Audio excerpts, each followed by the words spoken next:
Здравейте, аз съм Митко и в този подкаст ще разглеждаме теми, свързани с технологии в медицината. Ще се срещаме с лекари, експерти и иноватори, които ще споделят своя опит.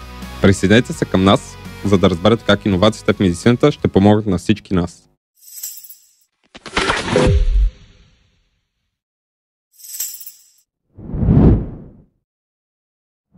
Днес на гости при нас е Димитър Петров, основател на отдел физиотерапия и рехабилитация в болница за рехабилитация Сертика и директор на медицински център за роботизирана рехабилитация РЕГО, България. Здравей, Димитър! Благодаря, че прие нашата покана в нашия подкаст. Много се радваме, че си тук и мисля, че ще разгледаме много интересна тема.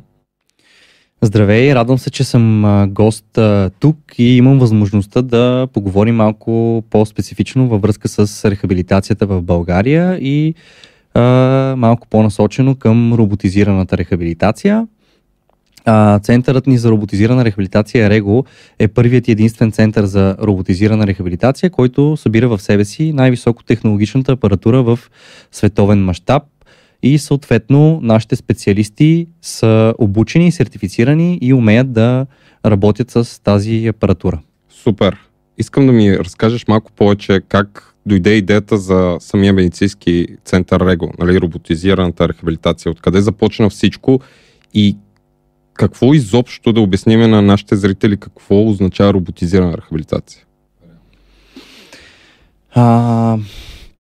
Идеята ни за създаване на такъв уникален и социално значим и хуманен проект се роди назад във времето, когато заедно с екипа посещавахме държави в Европа, както и извън Европа.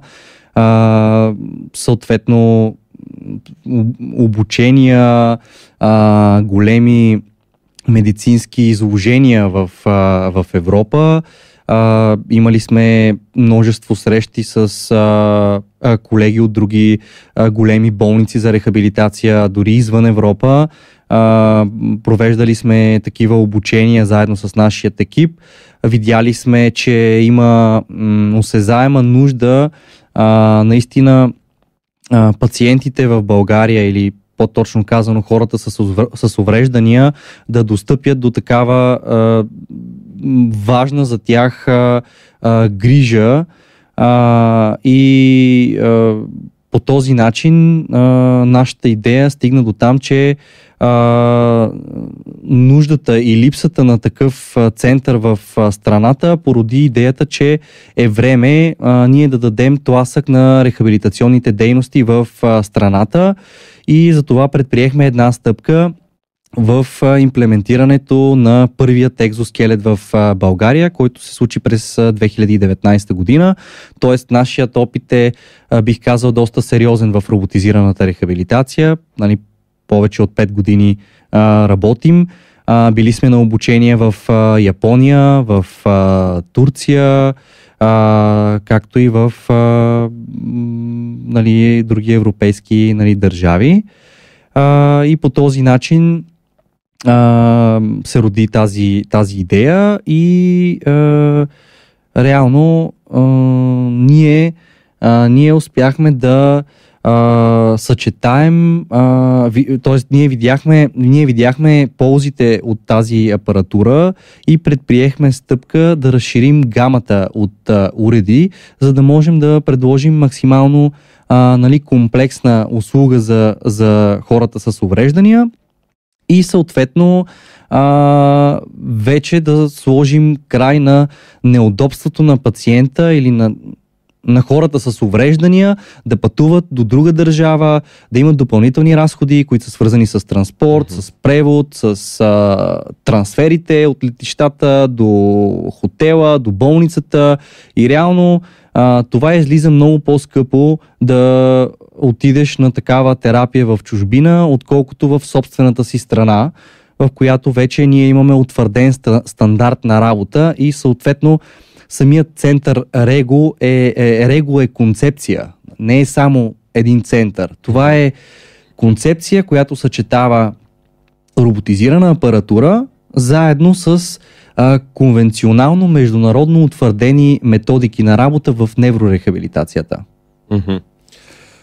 Супер интересно. Аз, доколкото и аз съм малко запознат, разбира се, знам, че вие имате и курсове наистина утвърдени от цял свят, които допълнително и всяка година вие продължавате да получавате както екипа и всички специалисти, за да вкарвате реално всичко нужно за да е комбинация с роботите, което разбирам, че не е работа само на роботите, също така трябва да е комбинирано с нормалната рехабилитация на прост език. А реално погледнато, вие като сте обикаляли цял свят, нали, гледате на различни роботи, методики, на кои видове роботи се спряхте и какви са те, реално, за да могат да разберат пациентите? Ние сме се спряли, както споменах по-рано, в комплексно решение, т.е. това са роботизираната апаратура за долен крайник, роботизираната апаратура за горни крайници, както и апаратура за координация, равновесие, баланс, нали, доизчистващи апаратура, която подпомага вече, нали, доизчистващи минималните дефицити в самата походка. Така че ние сме предприели наистина едно комплексно решение, в което човек, който има нужда от грижа и е с увреждане, може да прекара достатъчно време в нашия център, за да получи всичко необходимо, от което има нужда. Това, което казваш, долен горен крайник, за нашите зрители, нали, също ще е интересно да може да споменеме какви са най-честите медицински състояния, които вие рехабилитирате чрез тези роботи. И какви са предимствата тези състояния да се рехабилитират с роботите? Ние основно профилът на нашият център за роботизирана рехабилитация е неврорехабилитацията и основно ние работим с заболявания на централна нервна система, на периферна нервна система. От към централната нервна система заболявания като множествена склероза, инсулт, травматични увреждания на гръбначен мозък, на главен мозък, детската церебрална парализа, генетични заболявания и в общи линии всяко едно заболяване, което е довело до някакъв двигателен дефицит, независимо дали е в долни крайници или в горен крайник, както работим също така и с травматични увреждания на крайниците с засягане, например, на периферни нерви. Добре, има ли противопоказания, които дори тези състояния не могат да бъдат рехабилитирани по принцип на самите роботи? Задължително във всяка една апаратура има както показания, така и противопоказания. Една медицинска апаратура има съответно своите големи ползи, но и своите медицински рискове и за това ние трябва да направим една много добра преценка, като си направим съответно преглед и консултация на пациента, за да може да преценим. Но да кажем, че има, нали, относителни и абсолютни противопоказания. С някои противопоказания, които попадат в категорията на относителните, има шансове конкретен пациент или конкретен нали, човек с някакво увреждане да не бъде подходящ, да кажем, на ранен етап, но в хода на лечението вече да бъде подходящ. Тоест, ние трябва да се уверим, нали, наистина, че конкретният клиничен случай е наистина подходящ за използване. Доколкото разбирам, реално той може при първоначалния преглед да не изпълнява всички, да не може да покрие всички показатели за робота, но, например, ако се работи, може да стигне достатъчно успех, за да може вече и на самите роботи. Мисля, някой път трябва да има подготовка, все пак някаква, за да може да ползва дадения робот. Точно така, трябва да има подготовка, именно за това, както, нали, по-рано споменах, че ние работим и с конвенционалните методи на рехабилитацията, които ни спомагат да подготвим, нали, пациента в случай, че първоначално той не е подходящ. Добре, а сега как осъществявате проследяването на прогреса на пациента? Хубавото на роботизираната рехабилитация е, че тя има интегрирани в себе си сензори за движение, които ни помагат чисто като чрез софтуер да можем да дозираме самото натоварване от към пациента. Съответно имаме софтуерната система ни помага да извършваме първоначална оценка на пациента на конкретния апарат, съответно, което ни спомага да навигираме неговата рехабилитационна програма и мониторирането става, когато ние, да кажем, на определен период от време изваждаме анализ на това, което той е направил. По този начин ние мониторираме. И ако нещо не е, нали, както трябва или не върви по този начин, ние имаме възможността веднага да променим програмата. Да, което вече влиза технологиите, което реално ви помага още по-добре да можете и по-съсредоточено да можете да помогнете на пациента реално. Тоест, тук говорим за персоналност, персонален подход към всеки пациент, защото това е много важно в рехабилитацията,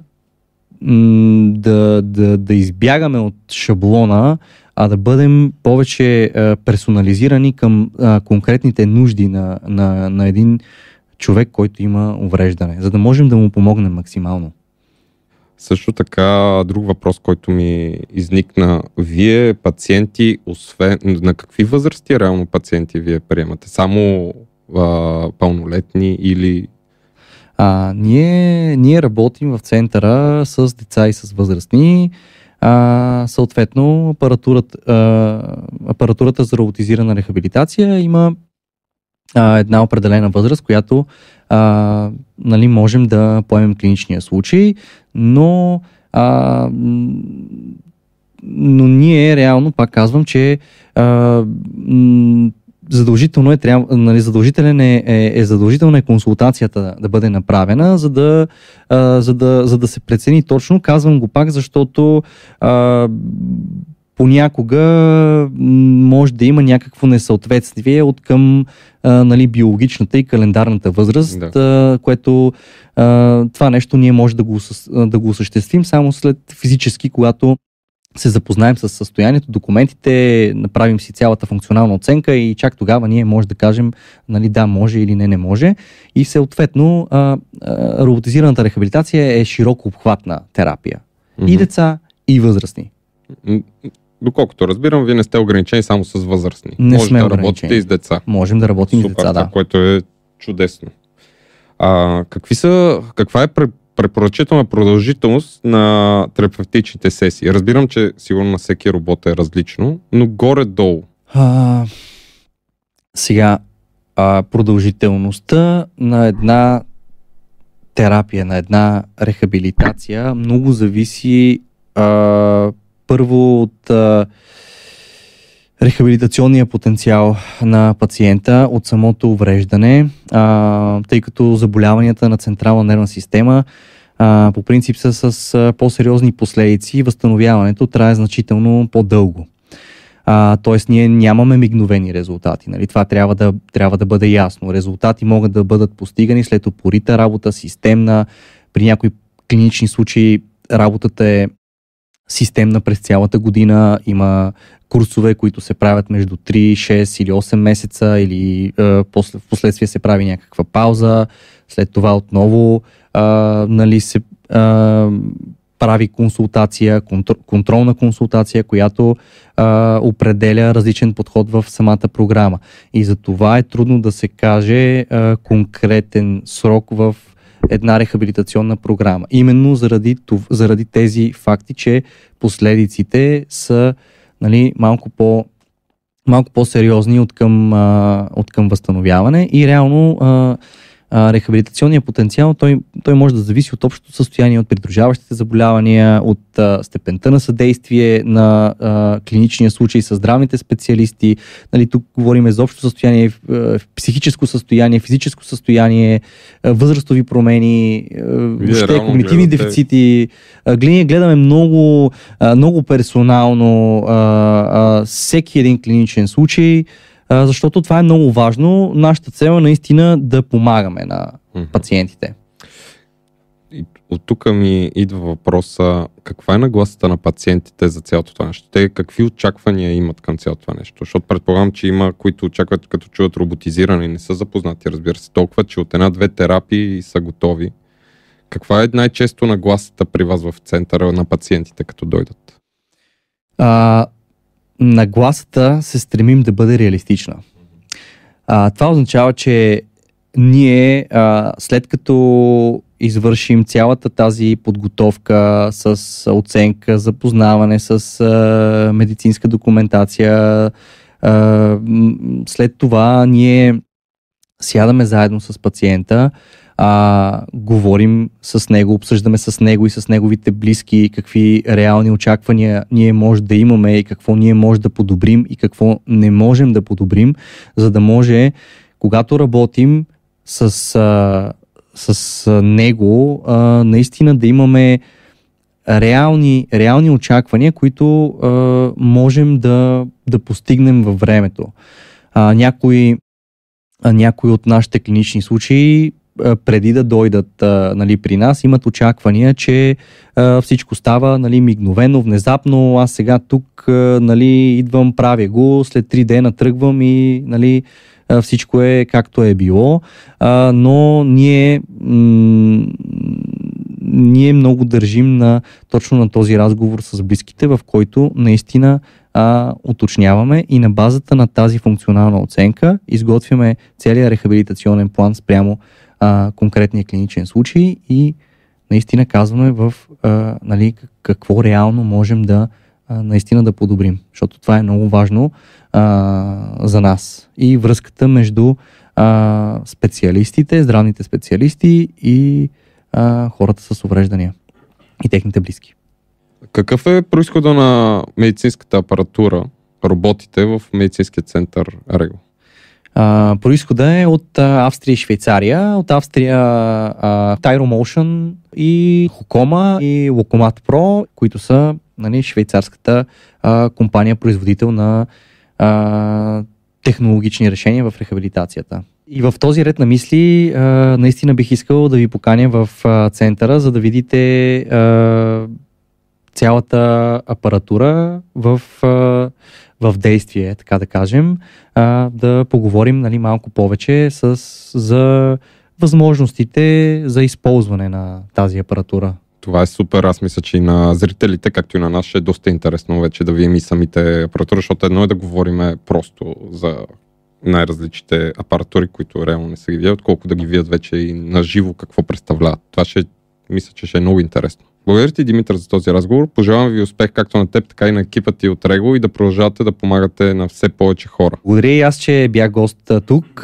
и имах възможността да разкажем малко повече за възможностите за роботизирана рехабилитация и ще се радвам да се видим отново в нашия център.